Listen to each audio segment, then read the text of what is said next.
আসসালামু আলাইকুম। এক ভাই প্রশ্ন করেছে, ভাই 110 সিসির উপরে মোটরসাইকেল চালালেই সরকারকে দিতে হবে বছরে 2000 থেকে 10,000 টাকা পর্যন্ত ট্যাক্স। আমরা তো সরকারকে অলরেডি ট্যাক্স টোকেনের নামে প্রতি 2 বছর পর পর ট্যাক্স দিচ্ছি, তাহলে নতুন করে এই ট্যাক্স কেন দিতে হবে? আমাদের অপরাধ কি? অপরাধ কি মানে? অপরাধ বুঝতে পারছেন না? আপনার প্রথম অপরাধ হয়েছে এই দেশে জন্ম নেওয়া, আর দ্বিতীয় অপরাধ হয়েছে আপনার মোটরসাইকেল কেনা। আপনি মোটরসাইকেল কিনছেন কেন?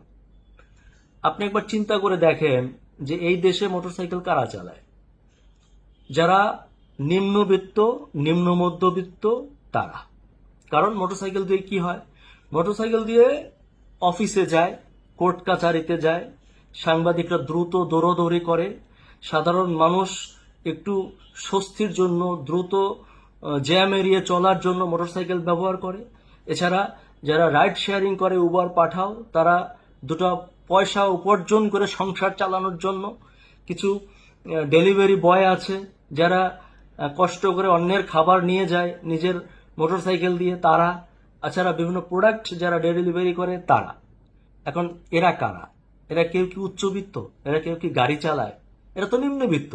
তো নিম্নবিত্তরা ট্যাক্স দিবে না? নিম্নবিত্তদেরকে আরো কিভাবে ভিন্ন ভিন্ন উপায়ে ট্যাক্সের আওতায় আনা যায় সেরকম চিন্তা সবসময় করা হয়।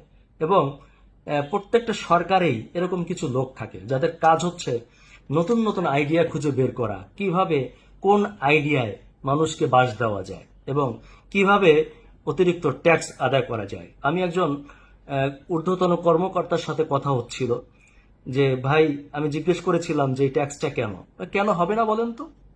বাংলাদেশে 110 সিসির উপরে মোটরসাইকেল আছে 35 লাখের উপরে। তাহলে এরা যদি প্রতি বছর ট্যাক্স দেয়, তাহলে বুঝেন কত টাকা রাজস্ব আয় হবে। দেখেন, একজন কর্মকর্তা চিন্তা করে যে কত টাকা রাজস্ব আয় হবে, অথচ একজন কর্মকর্তা কোনোদিনও বলতে পারে না যে এত এত রাজস্ব কোন কোন খাতে ব্যয় হবে। এই যে আমি রাজস্ব দিচ্ছি, এর বিনিময়ে আমি কি কি পাচ্ছি। তাছাড়া আমি একই রাজস্ব কেন দুইবার তিনবার দিব একটা দেশে? এই কথাগুলো বলার মতো লোক আমাদের দেশে নাই। যার ফলে আপনারা গরিব যারা হয়েছেন তারা ট্যাক্স একবার না, দুইবার তিনবার, যদি বলে যে মাসে মাসে দিতে হবে, দিতে হবে। কারণ এছাড়া তো উপায় নেই কিছু। আপনি কি করবেন? একটা অরাজকতা হচ্ছে একটা সেক্টরে। এই যে নিম্নবিত্তের একটা সেক্টর, যেটা দিয়ে মানুষ কইরা কাইটা খায়, হ্যাঁ, দুটো উপার্জন করে খায়, সেখানে ট্যাক্স বসাতে হবে। এই আইডিয়া কারা দেয়? এদেরকে খুঁজে বের করতে হবে। এরা কিন্তু বেসিক্যালি দেশের উন্নতি করে না, দেশের ক্ষতি করে, সরকারের ক্ষতি করে। এবং এদের কারণে সরকারের সাথে জনগণের একটা বিচ্ছিন্নতা তৈরি হয়। হ্যাঁ, জনগণ বিমুখ হয় সরকার থেকে, যারা এই আইডিয়াগুলো ডেভেলপ করে। আমি মনে করি যে সরকারের এটি বিবেচনা করা উচিত। যারা উচ্চ পর্যায়ে আছেন তারা এই বিষয়গুলো মাথায় নেন। গরিবের কাছ থেকে 2 টাকা ট্যাক্স নেওয়া মানেই যে দেশের অনেক কিছু উন্নতি করে ফেললেন, সবকিছু হয়ে গেল, তা কিছু না। মনে রাখবেন যে জনসমর্থন একটা ফ্যাক্ট। জনগণের জন্য এমন কিছু করবেন না যেটি বোঝা হয়ে যায়, বার্ডেন হয়ে যায়। তাহলে অবশ্যই জনগণ রুখে দাঁড়াবে, প্রতিবাদ করবে।